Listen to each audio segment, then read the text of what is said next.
On the night of February 1st to 2nd, 1959, one of the most mysterious incidents in Russian history took place in the northern Urals.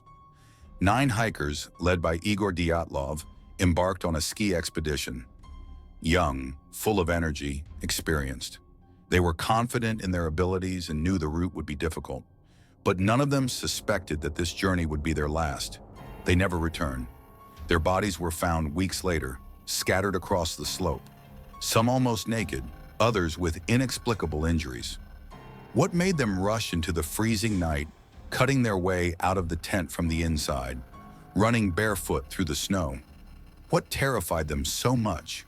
Why did death come for them in such a strange way? And what really happened that fateful night at Dyatlov Pass? The group consisted of 9 people, students and graduates of the Ural Polytechnic Institute.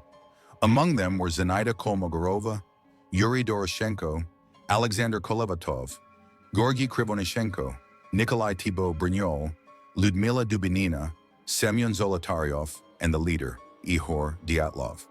The youngest in the group was 21-year-old Yuri Yudin. He was the only one who escaped the tragic fate. He left the expedition due to illness. They began their journey on January 23rd.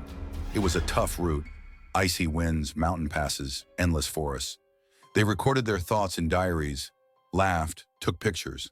They felt safe, but everything changed.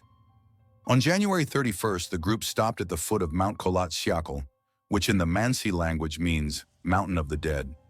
The weather took a sharp turn for the worse. Wind, cold, almost zero visibility. Yet despite this, they made a strange decision to set up camp right on the slope instead of going down to the protection of the forest. Why? No one knows the answer to this day. That night something happened, something terrifying.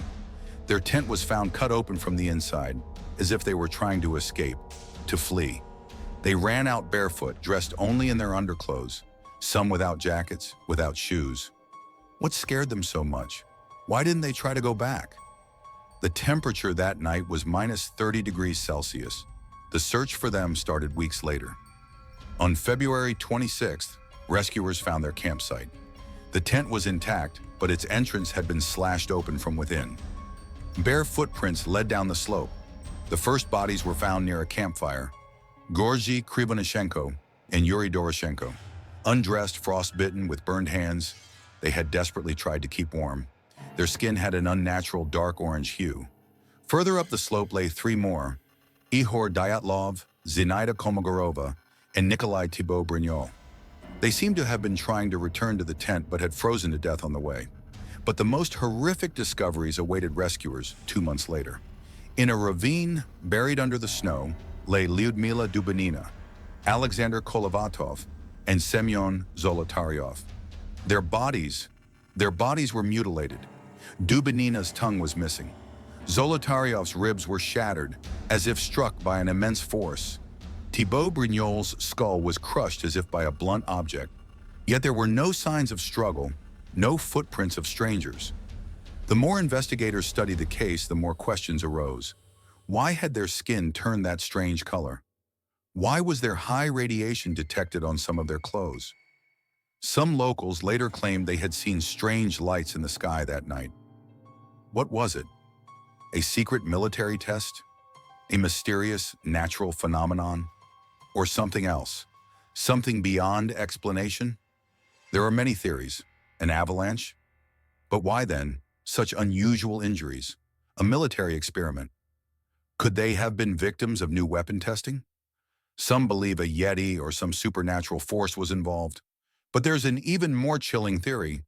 They saw something they were never supposed to see, something that ensured they would never tell the tale.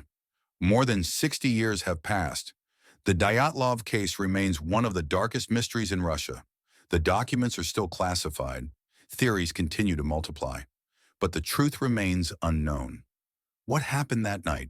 What scared them so much that they ran into the freezing void, knowing death awaited them? Or is there still someone who doesn't want us to find out the truth?